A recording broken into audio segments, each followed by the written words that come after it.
Hezekiah. You could call me Zeke for short. I like playing in dirt. My name is Esther, and I like to play with horses. Hi, my name is Tev, and I specialize in origami. Hi, I'm Papa. They call me Dustin, and I am the head of this farm and this homestead, and I am the chief one of Cooking for 9, Farm to Table. What? Good day, friends. I hope you're having a magnificent day. Good day, friends. I hope you're having a magnificent time. Good day, friends. I hope you're having a marvelous day. We're here in the garden. I've got my walking cane with me.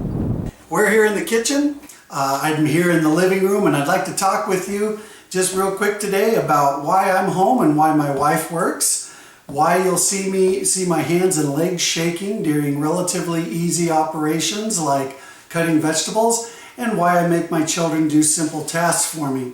So let's go ahead and get started. On October the 22nd, 2019, I drove my hour drive into work and got there at my usual 6 o'clock in the morning.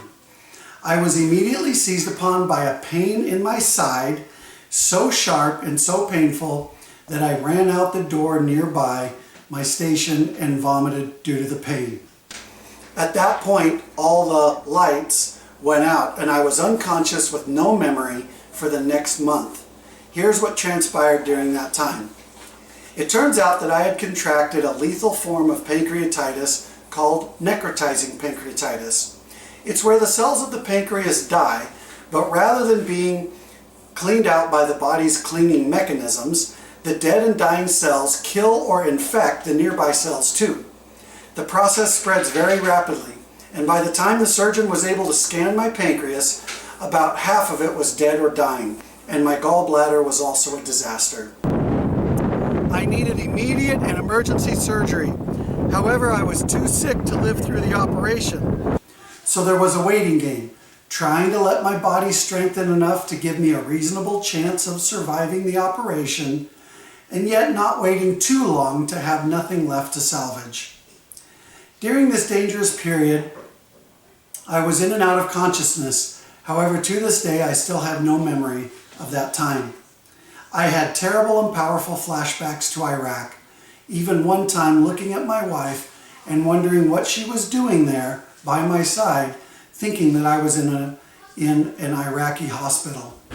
Eventually, every major system in my body shut down, including my brain. The only thing to continue working was my heart. Had my heart shut down, the doctors would not have been able to keep me alive. Twice they approached my family and told them to prepare yourselves because the doctors did not believe I would survive the night. Several times I went septic and my body was filled with infection. I know of at least 4 times that my infectious disease doctor found what are called a multi-drug resistant strain of bacteria in my blood, and I had to be put on the most powerful antibiotics, several of which kept me alive but also kept me at the brink of death. When I came out of the comatose state, I had medium-term amnesia. When a buddy of mine came to visit me in the hospital, I could reminisce with him about the good old days when we were kids, but when he asked about my children's names, I could not remember them, despite having 6 at the time, the oldest being 10 years old. Now to the point of what all this means and answering the questions that started off this little chat. While I was comatose and during the month that I have no memory, I lost 100 pounds of muscle mass while in my hospital bed. My body literally ate itself. My smooth muscle went first, and I had to learn how to write again. I could not swallow and had to relearn and strengthen my swallowing muscles before I would be allowed to drink water, let alone eat. Needless to say, my mouth burned for water for months, and I was not allowed to have it.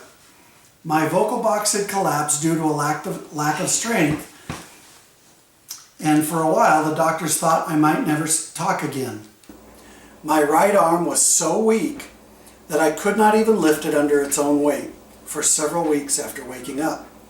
My core and upper chest muscles were so gone, I remember being able to halfway roll over in bed was a major accomplishment. I could not even get out of bed without the assistance of at least 2 people, and even then I could not walk. I had to be hoisted out of bed with an overhead lift. For a few months I was on dialysis because my kidney and liver had shut down. After my brain and lungs turned back on, the next thing to come back was my bowel. You can imagine the mess made when I was unable to get out of bed and my colon decided it was time for waste removal. I had no muscle ability to stave off, even for a brief moment, using the bathroom. There were countless embarrassing moments. When I finally was to a point where I could walk with a walker 200 feet, they, meaning the doctors in the hospital, sent me home. Well, they sort of sent me home.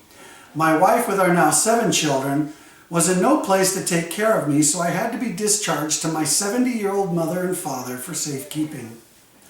I spent a month and a half with them, constantly working on strength development before I was ready to come home. Even still, we had to sell our beloved homestead out in the country because this all happened so quickly that my wife, who was 8 months pregnant at the time, was unable to get a job because of the children, pregnancy, and the distance we lived out, and we could not keep up with our mortgage. She moved in with my brother, his wife, and 4 children, where she could be closer to the hospital instead of an hour away. So we are now living on a hardship exemption in a double-wide mobile home on my parents' property in a small town. I am unable to work, and we are now to a point where my wife can work, so she is our breadwinner. My hands shake because they fatigue so fast, and there is virtually no smooth muscle for fine motor skills. It's all coarse muscle. And I ask my kids to do easy things for me because getting out of a chair and even standing here in the garden is still a very difficult task. Now, I'm not telling you this to solicit any sympathy, nor am I asking with a wink wink for any of you to go out and start a GoFundMe account for me and my family. I'm telling you this so you could get to know me a little better and know that I believe a man should be the breadwinner of his home, and a man should also be able to be strong. But in some circumstances, there are extenuating conditions. So no, I do not have palsy, nor Parkinson's disease. I just lost a lot of muscle mass when I was in a very difficult circumstance. I hope you love where we go with the channel and what we do with this, and I look forward to seeing you down the trail on our next video. Before I let you go, I'd like to call my 9-year-old daughter Esther over to tell you just a little bit of what it was like while her papa was in the hospital and she was home with her mother and brothers and sister. Esther? Yeah, why was it lonely and sad?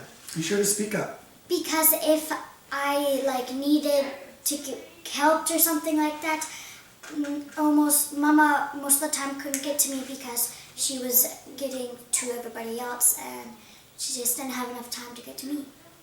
Yeah, it was a really tough time, but our family came through it and we're stronger because of it.